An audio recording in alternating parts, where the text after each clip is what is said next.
नमस्कार, आप देख रहे हैं आपका अपना युग करवट न्यूज चैनल। आपके साथ मैं हूं शोभा भारती।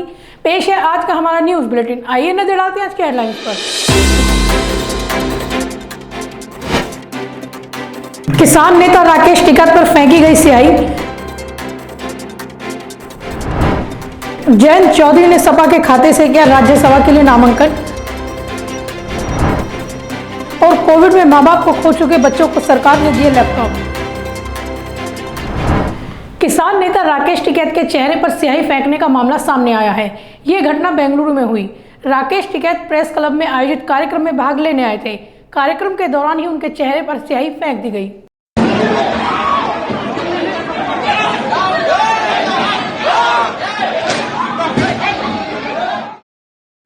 भारतीय किसान यूनियन के नेता राकेश टिकैत के ऊपर बेंगलुरु प्रेस क्लब के गांधी भवन में काली शाही फेंक दी गई। बताया गया है कि शाही फेंकने में स्थानीय किसान नेता चंद्रशेखर का हाथ है। चंद्रशेखर के समर्थकों ने ही राकेश टिकैत के ऊपर काली शाही फेंकी है। उधर टिकैत ने इस घटना को लेकर कर्नाटक की भाजपा सरकार को जिम्मेदार ठहराया है। कर्नाटक के बेंगलुरु में भारतीय किसान यूनियन के नेता राकेश टिकैत से बदसलूकी हुई है। बेंगलुरु प्रेस क्लब के गांधी भवन में राकेश टिकैत के ऊपर काली शाही फेंकी गई। घटना के बाद मौके पर तीखी नोकझोंक भी हुई। इस दौरान कुछ लोगों ने एक दूसरे पर कुर्सियां भी फेंकी। बताया गया है कि शाही फेंकने में स्थानीय किसान नेता चंद्रशेखर का हाथ है।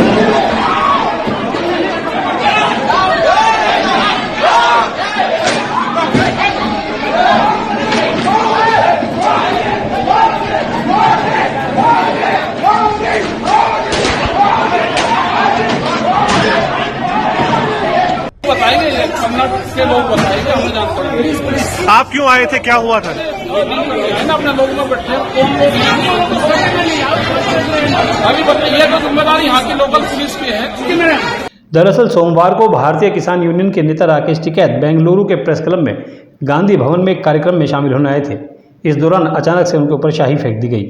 किसान नेता ने शाही फेंकने को लेकर कर्नाटक सरकार को घेरा है। उनका कहना है कि स्थानीय पुलिस की ओर से यहाँ कोई सुरक्षा मुहैया नहीं कराई गई थी। ब्यूरो रिपोर्ट, युग करवट। राष्ट्रीय लोकदल के अध्यक्ष जयंत चौधरी ने राज्यसभा के लिए नामांकन कर दिया है। समाजवादी पार्टी अपने कोटे से उन्हें राज्यसभा भेज रही है। इससे पहले सपा ने कपिल सिब्बल का नामांकन भी कराया था। रालोद नेता जयंत चौधरी ने राज्यसभा के लिए नामांकन कर दिया है। वहीं नामांकन के दौरान सपा मुखिया अखिलेश यादव और समाजवादी पार्टी के दूसरे नेता भी मौजूद रहे। आज सुबह ही जयंत राजधानी लखनऊ पहुंचे थे। एयरपोर्ट से उतरकर वह सीधे समाजवादी पार्टी के कार्यालय पहुंचे। समाजवादी पार्टी ने राज्यसभा के लिए अपने तीसरे प्रत्याशी के रूप में जयंत चौधरी के नाम पर मोहर लगा दी थी। सोमवार को जयंत चौधरी ने राज्यसभा के लिए नामांकन कर दिया। नामांकन के दौरान अखिलेश यादव खुद मौजूद रहे। यूपी की 11 विधानसभा सीटों पर समाजवादी पार्टी 3 सीट जीत रही है। इसके लिए सपा ने पहले उम्मीदवार के रूप में कांग्रेस नेता रहे कपिल सिब्बल के नाम पर मोहर लगाई। हालांकि कपिल सिब्बल ने निर्दलीय उम्मीदवार के रूप में पर्चा भरा है। सपा उन्हें अपना समर्थन देगी। वहीं सपा ने मुस्लिम चेहरे जावेद अली को भी राज्यसभा भेज करने लिया है। अब तक दोनों ही नेता राज्यसभा के लिए पर्चा भर चुके हैं। जयंत चौधरी ने तीसरे प्रत्याशी के रूप में पर्चा भरा है। नामांकन करने के बाद आरएलडी प्रमुख जयंत चौधरी ने कहा कि उत्तर प्रदेश की जनता को जो उम्मीदें हैं राज्यसभा के सदस्य तौर पर वो उन्हें पूरा करना चाहेंगे। यहाँ के जो मुद्दे हैं, चाहे वो किसानों के हों या फिर बेरोजगारों के, सभी को पुरजोर तरीके से उठाया जाएगा। बजट पर बोलते हुए उन्होंने कहा कि शिक्षा का बजट दूसरे राज्यों की अपेक्षा कम कर दिया गया है। दिखावा बहुत बड़ा होगा, मगर आंकड़ों और प्रचार के मकड़जाल लोगों को बताया जाएगा कि बेहतरीन बजट है, लेकिन वास्तविक तौर पर जो बुनियाद है, प्रदेश की जड़ है, अर्थात शिक्षा, किसान, ग्रामीण, इन तीनों पर ही उत्तर प्रदेश पिछड़ रहा है। ब्यूरो रिपोर्ट, युग करवट। मुख्यमंत्री योगी आदित्यनाथ ने फिल्म अभिनेता शाहरुख खान पर सवाल उठाए हैं। उन्होंने कहा कि शाहरुख खान की भाषा आतंकवादियों का समर्थन करने वालों की तरह है। उन्होंने यह भी कहा कि राष्ट्रीय प्रेमियों को शाहरुख की फिल्म का बहिष्कार करना चाहिए। कुछ कथित लेखकों और कलाकारों ने जिस प्रकार से अब भारत विरोधी स्वर ही, यानी अब भाजपा का नहीं बल्कि भारत विरोधी स्वर ही उठाना शुरू किया है, दुर्भाग्य से उस स्वर के साथ शाहरुख खान जैसे लोगों के भी स्वर मिले हैं। और ये पहली बार नहीं हो रहा है, इससे पहले भी इस प्रकार की हरकतें उनके द्वारा हुई हैं। शाहरुख खान को इस बात को याद रखना चाहिए कि अगर इस देश का बहुसंख्यक समाज उनकी फिल्मों का बहिष्कार कर देगा तो एक आम मुसलमान की तरह उनको भी सड़कों पे भटकना पड़ेगा। मुद्दों पर, तथ्यों पर बात होनी चाहिए। भारत के अंतर्राष्ट्रीय छवि को खराब करने की जो अंतर्राष्ट्रीय साजिशें हो रही हैं, उस साजिश से सबको बचना चाहिए। और अगर कोई इस प्रकार की साजिश किसी व्यक्ति या किसी पार्टी को निशाना बनाने के लिए पूरे देश को या बहुसंख्यक समाज को, दुनिया का सबसे सहिष्णु समाज को, ये तो हिंदू समाज है, उस हिंदू समाज को बदनाम करने के लिए कोई इस प्रकार के षड्यंत्रों में शामिल है तो उसकी सामूहिक निंदा होनी चाहिए, उसका सामूहिक बहिष्कार भी होना चाहिए। आज देश भर में वट अमावस्या और शनि जयंती मनाई गई। महिलाओं ने वट के वृक्ष की पूजा की। शनि मंदिरों में विशेष पूजा अर्चना की गई। अनेक लोगों ने भंडारे भी लगाए।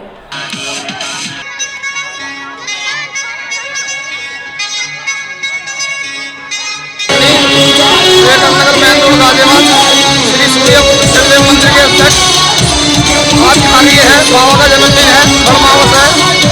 इस अवसर पर बाबा का जन्मदिन मनाया जा रहा है और कमेटी हमारी सहयोग कर रही है, बहुत बढ़िया काम कर रही है।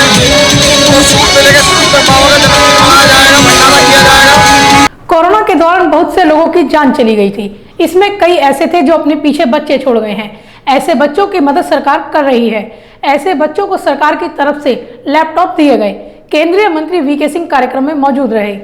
कोरोना काल में अपने अभिभावकों को खोने वाले बच्चों से आज देश के प्रधानमंत्री ने संवाद किया। इस दौरान प्रभावित बच्चों को लैपटॉप व एफडी के प्रमाण पत्र का वितरण भी किया गया। गाजियाबाद में इस कार्यक्रम में सड़क परिवहन, राजमार्ग एवं नगर विमान केंद्रीय राज्य मंत्री सांसद वीके सिंह ने शिरकत की।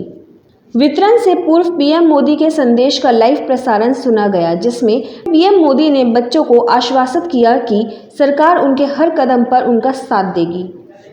इसके उपरांत जिले में 6 बच्चों को लैपटॉप और 3 बच्चों को 25-25 हज़ार रुपये की एफडी प्रदान की गई।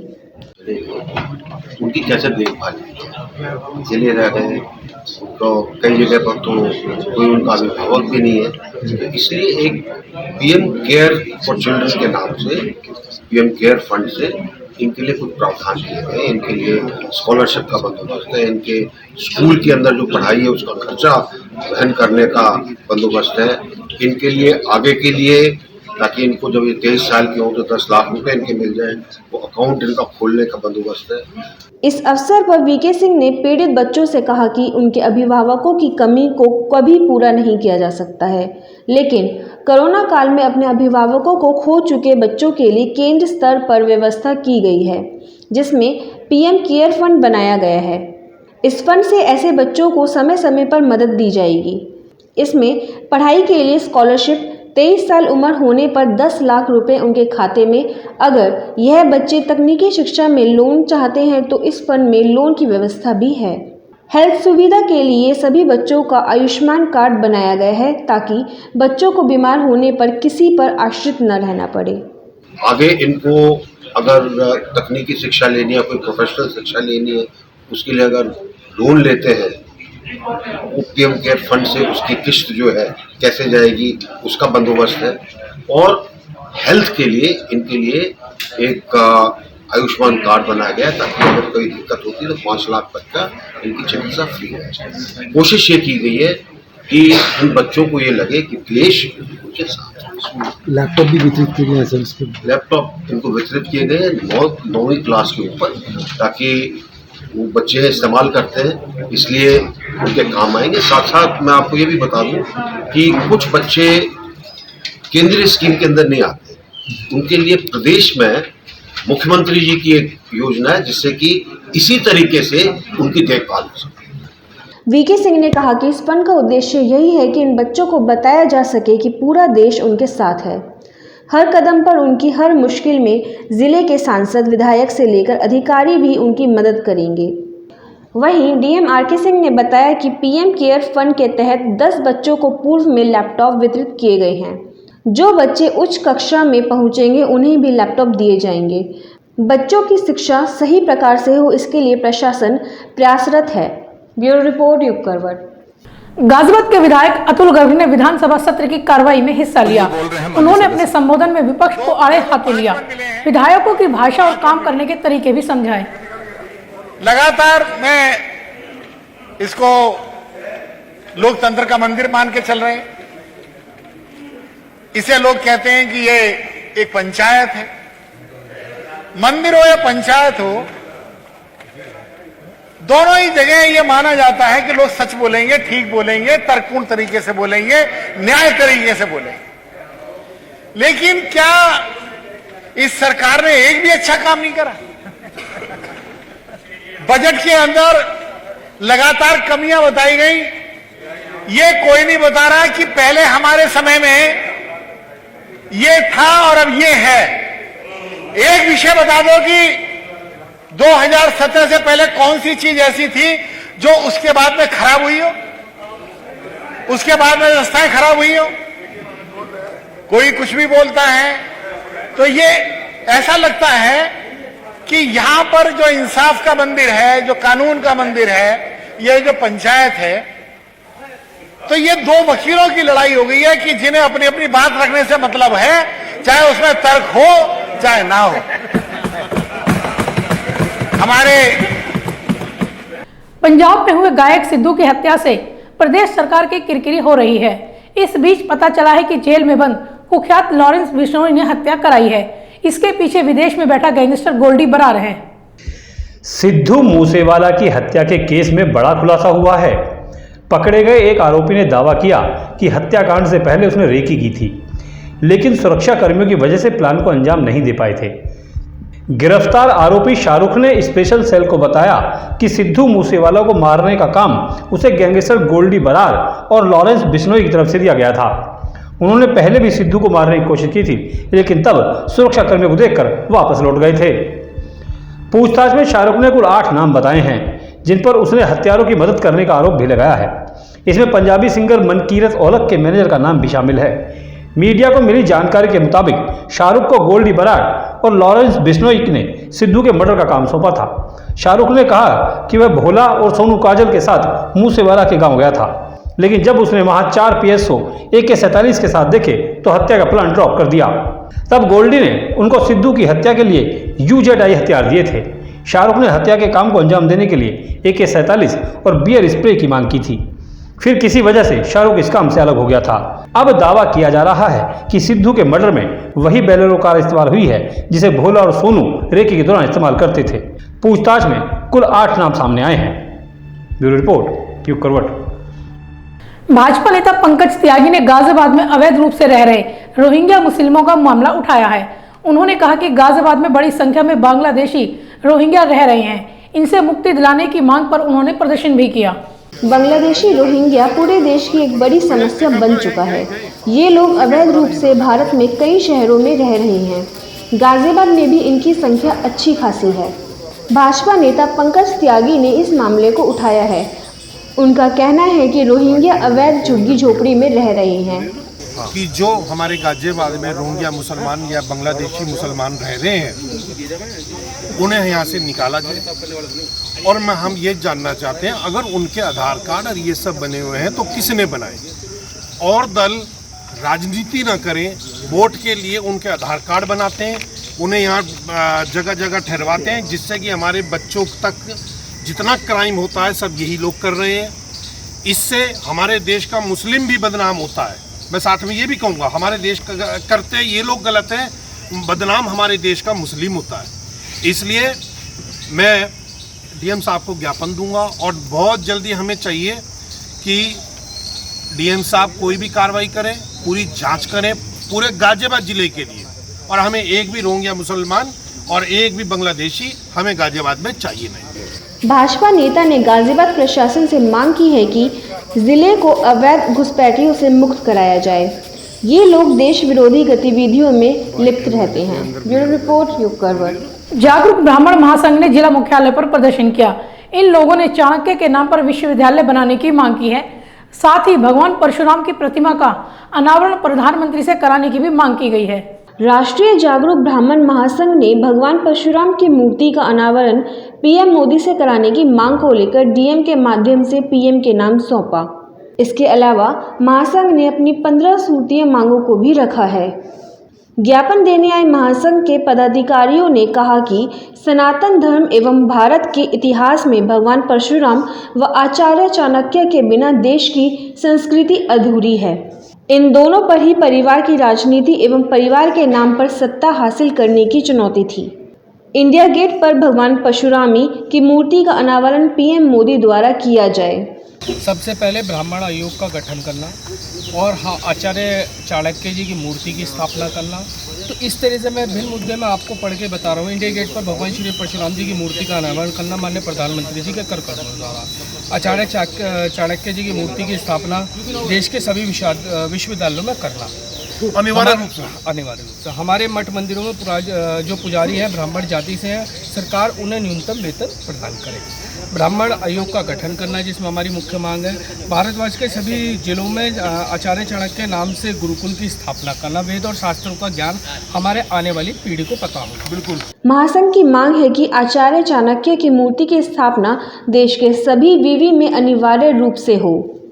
मठ मंदिरों में पुजारी ब्राह्मण जाति से हों और सरकार उन्हें न्यूनतम वेतन देने की व्यवस्था करे। ब्राह्मण आयोग का गठन हो जिसमें सभी अधिकारी ब्राह्मण हों। देश के सभी जिलों में आचार्य चाणक्य के नाम पर गुरुकुल की स्थापना की जाए। देश के सभी जिलों में आचार्य चाणक्य के नाम पर गुरुकुल की स्थापना की जाए। वेदशास्त्र को कक्षा में 6 से 12वीं के पाठ्यक्रम में शामिल किया जाए। सेना में ब्राह्मण रेजिमेंट की स्थापना की जाए। मेजर सोमनाथ शर्मा के नाम पर कश्मीर के एक जिले का नाम रखा जाए। अरुणाचल प्रदेश में भगवान परशुराम कुंड के विकास को सरकारी फंड से टूरिज्म बनाया जाए। जेवर एयरपोर्ट का नाम भी भगवान परशुराम के नाम पर रखा जाए। ब्यूरो रिपोर्ट यूप करवट। गाजियाबाद तहसील बार एसोसिएशन ने कार्यक्रम का आयोजन किया।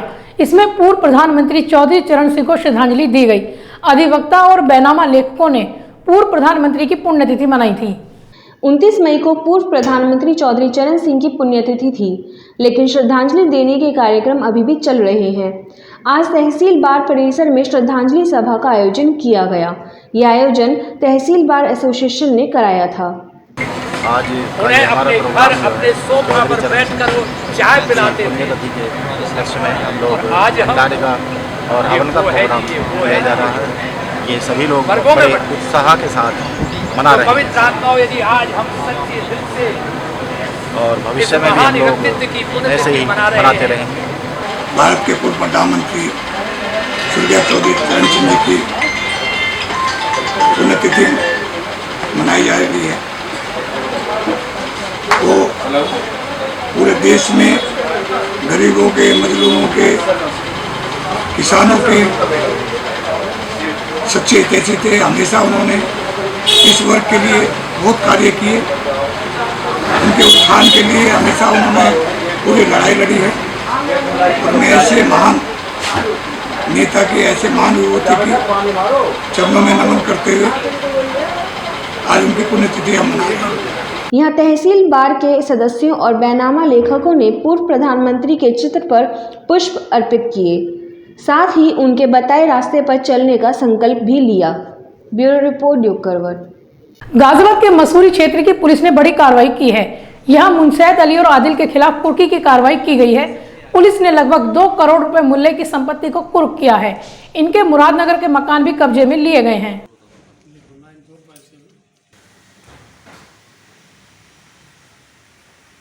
थाना मसूरी में गैंगस्टर मुनसैद अली उर्फ मोना और उसके पुत्र आदिल उर्फ जुबी के खिलाफ 14(1) के तहत जब्तीकरण की कार्रवाई की गई है। मुनसैद अली एक अभ्यस्त अपराधी है जिस पर दिल्ली एवं गाजियाबाद में लगभग 25 से ज़्यादा अभियोग पंजीकृत हैं।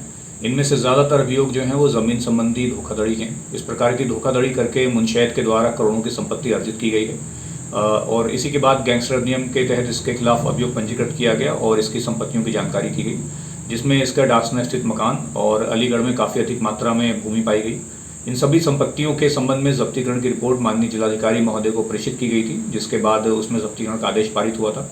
इसी आदेश के क्रम में उसके डासना स्थित मकान की जब्ती की गई है, जिसकी बाजार कीमत लगभग 30-35 लाख है और इसी क्रम में आगे उसकी अलीगढ़ स्थित भूमि की भी जब्ती की जाएगी।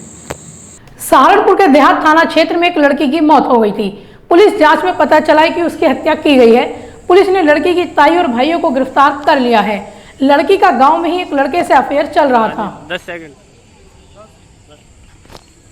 तो आज के लिए बस इतना ही। गाजियाबाद और देश विदेश की खबरों के लिए देखते रहिए युग करवट और पढ़िए आपका अपना युग करवट न्यूज़पेपर। युग करवट चैनल को लाइक करें, सब्सक्राइब करें और कमेंट जरूर करें। आपके कमेंट हमारे लिए महत्वपूर्ण है। नमस्कार।